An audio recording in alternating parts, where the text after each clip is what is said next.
अरे हापस ना पटापटा. हापसतोय की. हापस वाला वाला. मायला 1 चेंबर बी पाणी येणार ना. काय भाऊजी? हा हाय का पाणी? कशाचं पाणी? चेंबर बी पाणी येईना ना. अरे देवा, मग आता काय करायचं? आता मग चला एरीवर. मग काय? चला मग हिरीवर. चला चला चला चला चला चला चला चला. हा धर धर ना.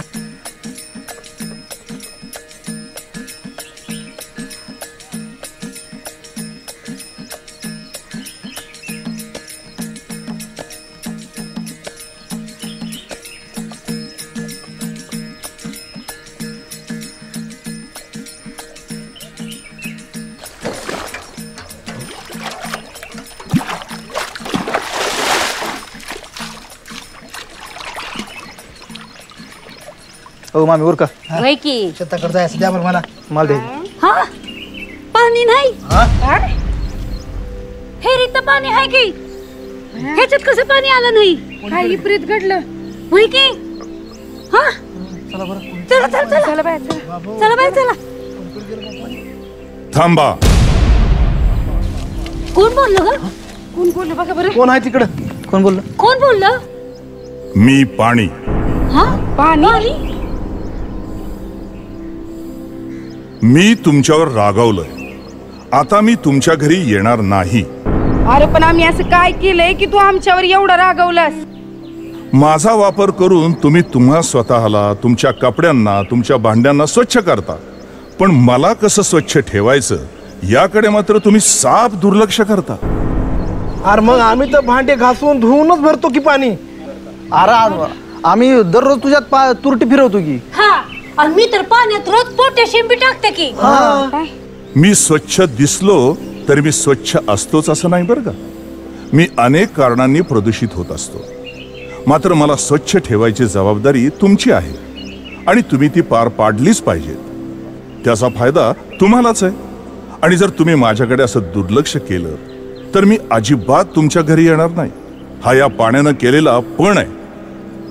आता तूच आम्हाला सांग की आम्ही असं काय केलं पाहिजे की तुझा आमच्यावरचा राग जाईल.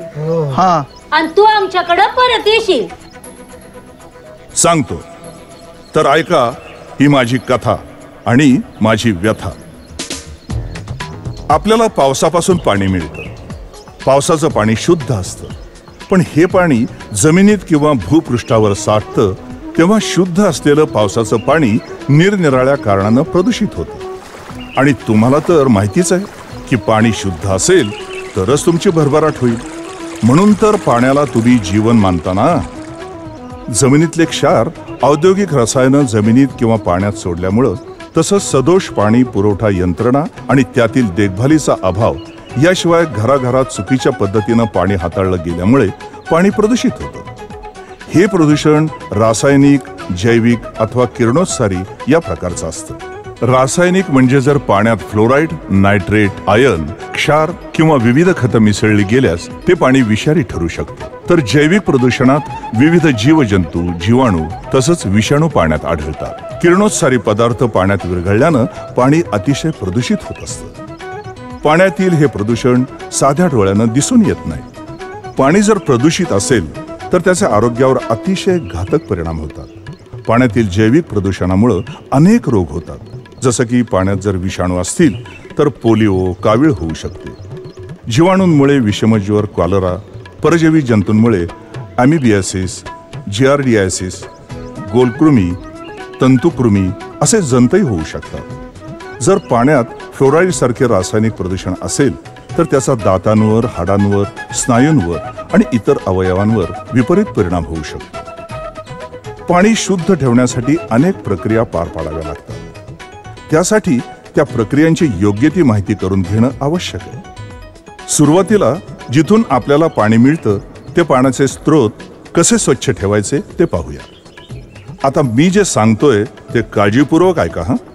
गावाला पाणी पुरवठा होणाऱ्या स्रोतांमध्ये विहिरीचं प्रमाण सर्वाधिक आहे. त्यामुळे विहीर कशी घ्यावी आणि त्याची निगा कशी राखावी हे समजून घेणं महत्वाचं असतं. विहीर भूवैज्ञानिकाच्या सल्ल्यानं सुरक्षित ठिकाणी घ्यावी. दूषित झालेल्या नदी नाले यांच्या काठावर विहीर घेऊ नये. विहीर खोदण्याआधी ट्रायल बोर घ्यावी.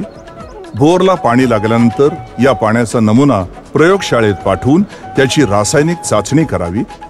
रासायनिक चाचणीत पाणी पिण्यास योग्य असल्याचं आढळल्यासच विहिरीचं काम पूर्ण करावं. पावसाळ्यापूर्वी आणि पावसाळ्यानंतर विहिरीची तपासणी करून आवश्यक ती दुरुस्ती आणि स्वच्छता करावी. विहिरीच्या पाण्याची वर्षातून 2दा सूक्ष्मजीव म्हणजेच जैविक तर 2दा रासायनिक तपासणी करावी. ब्लिचिंग पावडरनं पाणी नियमित शुद्ध करावं.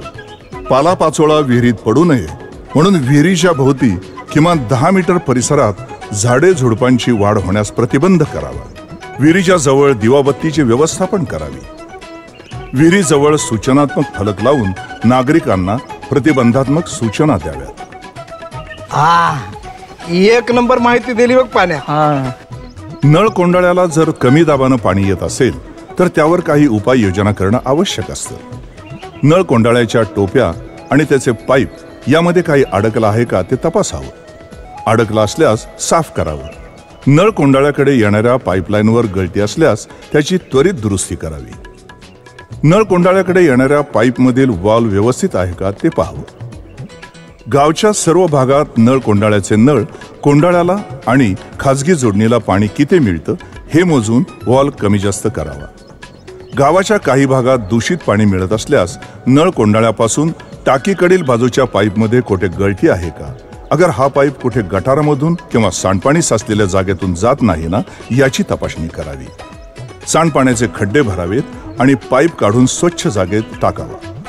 खाजगी जोडणीधारकांनी खड्डे खणले आहेत का, तिथल्या नळाची उंची कमी केली आहे का, नळाच्या तोट्या काढल्या आहेत का ते तपासावं. कारण अशा खड्ड्यात पाणी साचून ते पाईपमध्ये पुन्हा जाऊन पाईपमधील पाणी दूषित होऊ शकतं. असे खड्डे बुजवणं, नळाची उंची वाढवणं इत्यादी बाबत पाणी समितीला माहिती द्यावी. वॉल्व गळती किंवा वॉल्वचं चेंबर घाण पाण्यानं भरलं असेल तर त्याचा तपास करावा. वॉल्वची गळती त्वरित दुरुस्त करावी आणि चेंबर स्वच्छ करून घाण पाणी चेंबरमध्ये पुन्हा जाणार नाही याची व्यवस्था करावी. एकाच भागात वारंवार पाईपची गळती होत असेल तर त्या भागातला पाईप खूप जुना आणि खराब झाला असल्यास बदलावा. असा पाईप जमिनीलगत आला आहे का ते पहा. वाहतुकीमुळे तो तुटून गळती होत असेल तर तो पाईप काढून पुन्हा जमिनीत खोल टाकावा. पाईप जोडमधून गळती असल्यास दुरुस्ती करावी. अनधिकृत जोडणीमध्ये वाढ होऊन वारंवार गळती होत असेल तर याबाबत पाणी समितीला कळवावं. मगाशी मी ऐकत होते तू म्हणालास ब्लिचिंग पावडरनी पाणी निर्जंतुक करायचं, पण ते करणार कसं? टाकी ब्लिचिंग करताना आधी त्यांचं आकारमान काढून घ्यावं. याचा उपयोग टाकीतील पाणी मोजण्यासाठी होतो. टाकी जर गोल असेल तर टाकीचा मीटरमध्ये व्यासाचा वर्ग गुणिले पाण्याची उंची गुणिले 785 हे गुणोत्तर वापरून टाकीतील पाणी मोजावं. जर टाकी आयताकृती किंवा चौकोनी असेल तर टाकीची मीटरमध्ये लांबी गुणिले रुंदी गुणिले पाण्याची उंची गुणिले 1000 हे गुणोत्तर वापरून टाकीतील पाणी मोजावं. 1000 लिटर पाण्यासाठी 5 ग्रॅम ब्लिचिंग पावडर वापरावी. अर्थात त्यासाठी 30% जास्त क्रियाशील क्लोरीन पावडरमध्ये असायला हवा. कमी असल्यास त्या प्रमाणात पावडरचं प्रमाण वाढवावं. पाण्याच्या प्रमाणानुसार टाकावयाची ब्लिचिंग पावडर एका बादलीत घेऊन त्यात थोडं पाणी टाकून एकजीव पेस्ट तयार करावी. या पेस्टमध्ये अर्धी ते पाऊण बादली पाणी टाकावं. हे मिश्रण काठीनं ढवळून एकजीव करावं. तयार झालेलं द्रावण थोडा वेळ स्थिर ठेवावं. त्यानंतर वरची निवळी दुसऱ्या बादलीत गाळून घ्यावी. निवळीसह बादली टाकीतील पाण्यामध्ये दोरीच्या साह्यानं पाण्याच्या पातळीच्या 1 ते 1.5 फुटापर्यंत खाली खाली सोडावी. नंतर द्रावण नीट मिसळण्यासाठी बादली फिरवावी आणि खालीवर करावी. नाही, मी काय म्हणतो, टाकीचं बरोबर आहे, पण कधी कधी आम्ही हातपंपाचंही पाणी वापरतो. मग त्याचं काय? त्याला करता येतं का निर्जंतुक?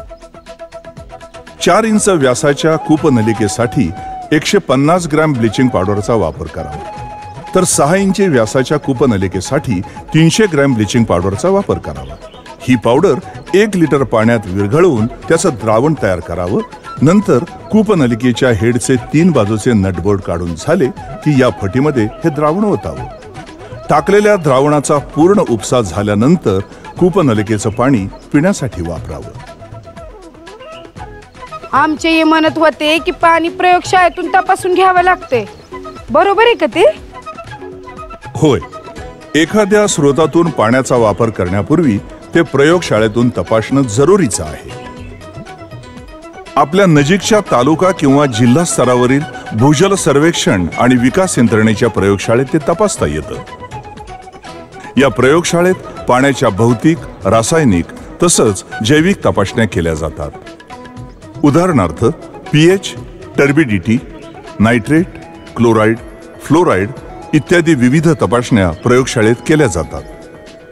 या तपासण्यांमधून पाण्यातील प्रदूषणाची सखोल आणि विस्तृत माहिती आपल्याला मिळू शकते.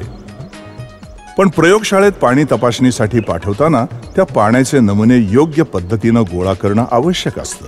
सूक्ष्मजीव तपासणीसाठी 250 मिली तर रासायनिक तपासणीसाठी 1 लिटर पाण्याचा नमुना घ्यावा. पाण्याचा नमुना घेण्यासाठी सॅम्पलिंग बॉटल म्हणजेच नमुना बाटली, प्लास्टिक कॅन, पाणी काढण्यासाठी बादली आणि दोरी, कागद, स्टिकर्स या गोष्टींचा वापर केला जातो. सॅम्पलिंग बॉटल निर्जंतुक करताना एका मोठ्या पातेल्यात तळापासून 2 बोटं पाणी घ्यावं. त्यामध्ये तोंड बंद केलेल्या सॅम्पलिंग बॉटल उभ्या ठेवाव्यात. पाणी उकळू लागल्यानंतर त्यावर झाकण ठेवावं. 20 ते 25 मिनिटं उकळू द्यावं. त्यानंतर बाटल्या गार करण्यासाठी ठेवून द्याव्यात किंवा नजीकच्या प्रयोगशाळेत निर्जंतुक केलेल्या बाटल्या उपलब्ध असतात त्या वापराव्यात. रासायनिक चाचणीसाठी आवश्यक असलेले प्लास्टिकचे कॅन गरम पाण्यानं धुवून घ्यावे. साबणाचा वापर करू नये. विहिरीतून पाणी नमुना घेताना स्वच्छ बादलीनं विहिरीतून पाणी उपसावं. नमुना जर जंतू परीक्षणासाठी असेल तर नमुना बाटली बादलीत बुडवून त्यात पाणी भरावं. मात्र ही बाटली पूर्ण भरू नये, त्यात थोडी हवा शिल्लक ठेवावी. तर रासायनिक तपासणीसाठी पाणी नमुना घेताना बादलीतील पाणी प्लास्टिक कॅनमध्ये भरावं. पण या प्लास्टिक कॅनमध्ये हवा शिल्लक राहणार नाही याची काळजी घ्यावी. जंतू परीक्षणाचा नमुना जास्तीत जास्त 12 तासाच्या आत प्रयोगशाळेत पोहोचेल याची खबरदारी घ्यावी. आता झालं का सगळं सांगून? अरे बाबांनो, अजून बरंच काही आहे. आता मी तुम्हाला आपलं पाणी निर्जंतुक झालं आहे की नाही हे कसं ओळखायचं ते सांगणार. ओटी टेस्टनं हे ओळखता येतं. निर्जंतुकीकरण केलेल्या पाण्यात क्लोरीन शिल्लक राहतो. असा शिल्लक राहिलेला क्लोरीन पाण्यात असणं ही निर्जंतुकीकरण पूर्ण झाल्याची खूण आहे. त्यामुळे पाण्याची क्लोरीन टेस्ट करणं गरजेचं आहे. या चाचणीला ऑर्थोटॉलेडिन टेस्ट किंवा ओटी टेस्ट असं म्हणतात. ही चाचणी करण्यासाठी क्लोरोस्कोप हे उपकरण वापरतात. क्लोरिनीकरण केलेल्या पाण्याचा नमुना एका परीक्षा नळीत घ्यावा. नळीत 3:4 या प्रमाणात पाणी घ्यावं. त्यात ओटी रसायनाचे 1-2 थेंब टाकावेत आणि परीक्षा नळी हलवावी. पाण्यात क्लोरीन शिल्लक असल्यास पाण्याचा रंग बदलतो आणि तो पिवळा होतो. आता या परीक्षा नळीतील रंगांची तुलना क्लोरोस्कोप उपकरणातील चकत्यांशी करून पाहावी. ज्या चकतीच्या रंगाची परीक्षा नळीतील रंग जुळेल त्याप्रमाणे क्लोरीनचं प्रमाण पाण्यात आहे असं समजावं. ओटी टेस्ट करताना पाण्याचा रंग बदलला नाही तर पाण्यात क्लोरीन शिल्लक नाही असं समजावं.